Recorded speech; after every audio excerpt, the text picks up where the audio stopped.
The year was 1862. America was in the depths of the Civil War. Looking back, it's easy to believe that a Union victory was inevitable. The North had more money, more population, more industry, but no one thought that at the time. In the first year of the war, it looked as if the South would win.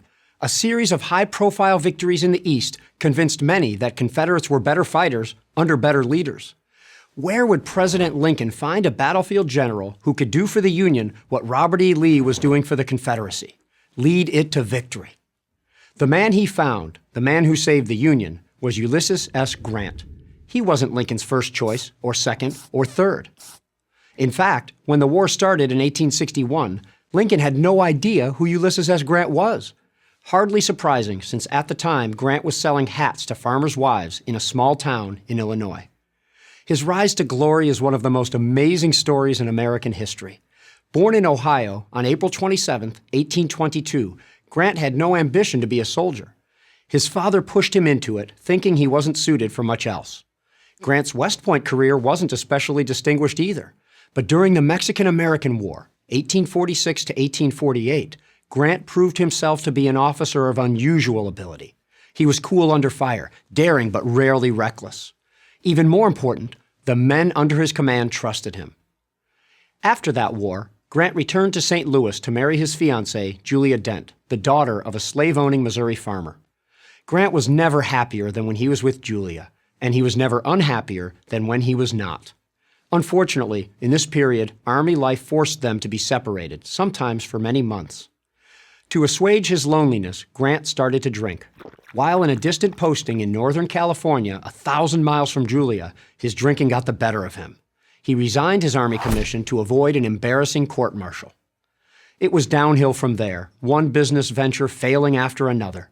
By 1860, thoroughly humiliated and with no money and no prospects, he was back working for his father in the small town of Galena, Illinois. Then, the Civil War happened. The Union was in desperate need of experienced soldiers. Grant volunteered. His leadership skills were immediately obvious. He quickly advanced through the ranks.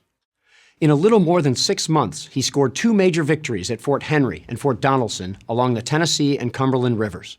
He followed these up with victory in the largest battle in American history up to that time, the Battle of Shiloh, making him a true Union hero in a cause that was starved for heroes. There was nothing flashy about Grant's generalship. All he did was win. Unlike the overly cautious generals that drove President Lincoln to distraction, Grant's battle plan was to always move forward, always put pressure on his foes. Any advantage the Union had in technology or manpower, he employed to the fullest. Like Napoleon, Grant was a superb reader of maps. He could identify the enemy's vulnerabilities and exploit them, as he did in his brilliant 1863 campaign for Vicksburg, a campaign that is still studied at war colleges. In March 1864, Lincoln made Grant commander of all the Union armies. It took more than a year of the war's hardest fighting before Lee surrendered and the war finally came to an end. By this point, the president and his general had developed a close bond. Shortly after Grant returned to Washington, Lincoln invited the Grants to join him and Mary Lincoln at Ford's Theater. Grant accepted. Julia, however, had developed an intense dislike for Mary Lincoln and insisted that her husband get out of the commitment. Embarrassed, Grant did. That night, in that theater, Lincoln was assassinated. As the commander of all Union armies, Grant was placed in a terrible bind, having to walk a tightrope between new President Andrew Johnson's pro-South agenda, which favored the old white aristocracy, and protecting, as Lincoln intended, the newly won rights of the freed slaves. Grant had saved America once as a general. Could he save it again as a politician? Running as the Republican candidate for president, Grant easily won election in 1868 and then again in 1872. During his tenure, he fought to secure the passage of the 15th Amendment, which guaranteed all American citizens the right to vote, regardless of race, color, or previous condition of servitude. He created the Department of Justice, broke up the Ku Klux Klan, and advocated for the rights of Indians. He presided over the completion of the Transcontinental Railroad and a rapidly expanding industrial economy. But Grant wasn't done. 1 week before his death, on July 23, 1885, he completed his autobiography. It became one of the best-selling books of the 19th century. Of Grant's amazing life, Frederick Douglass wrote a fitting epithet.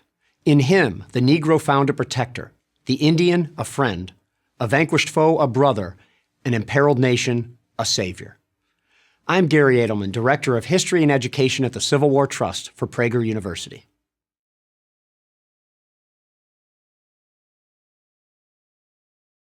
Thank you for watching this video. To help keep PragerU videos free, please consider making a tax-deductible donation.